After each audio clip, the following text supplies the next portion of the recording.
سرزمین انبیاء ملک شام کھنڈرات کا منظر پیش کر رہی ہے۔ ظلم و ستم اور بربریت انتہاؤں کو چھو رہی ہے۔ پہلے ظالم جابر حکمرانوں کے مظالم میں شامی مسلمان پس رہے تھے اور اب ان کے ساتھ ساتھ عالمی صہیونی اسلام دشمن طاقتیں بھی ان کا لہو سینچ رہی ہیں۔ افسوسناک المیہ یہ ہے کہ شامی مسلمانوں کا قتل عام اب بھی جاری ہے۔ حالیہ اطلاعات کے مطابق شام کے مشرقی گاؤں اشوفا میں روسی فضائی بمباری میں کم از کم 53 افراد جاں بحق ہو چکے ہیں، جبکہ برطانیہ میں قائم انسانی حقوق کی شامی آبزرویٹری کے مطابق اتوار کی صبح مبینہ طور پر مارے جانے والے افراد میں 21 بچے بھی شامل ہیں۔ یہ گاؤں دیر الزور صوبے میں ہے، جہاں شدت پسند تنظیم کا بعض علاقوں پر ابھی بھی قبضہ ہے۔ خیال رہے کہ دیر الزور شام کے ان چند صوبوں میں ہے جہاں شدت پسند تنظیم کے گڑھ موجود ہیں۔ واضح رہے کہ اس سے قبل روس نے تصدیق کی تھی کہ ان کے دور تک پرواز کرنے والے 6 بمبار طیاروں نے اس علاقے میں حملے کیے تھے، لیکن اس میں یہ کہا گیا تھا کہ انہوں نے جنگجوؤں اور ان کے گڑھ کو نشانہ بنایا ہے۔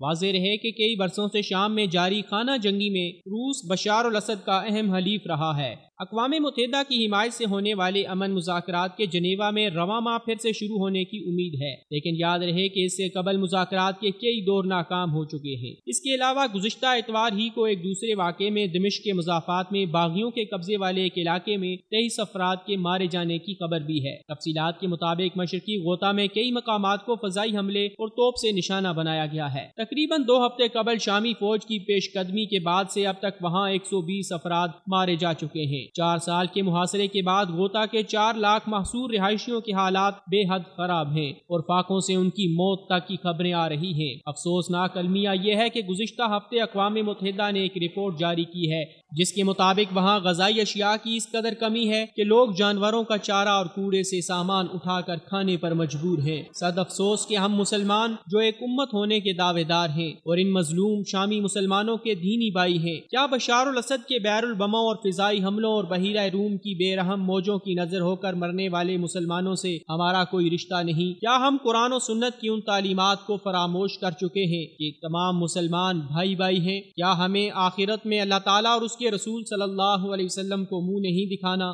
بس ضرورت اس امر کی ہے کہ ہم زبانی جمع خرچ کی بجائے ان مظلوم مسلمانوں کی امداد کے لیے عملی اقدامات اٹھائیں اور ان کا دست و بازو بن کر ایک امت ہونے کا ثبوت دیں، ورنہ ہمیں دنیا اور آخرت میں بڑی رسوائی کا سامنا کرنا پڑے گا۔ تیرا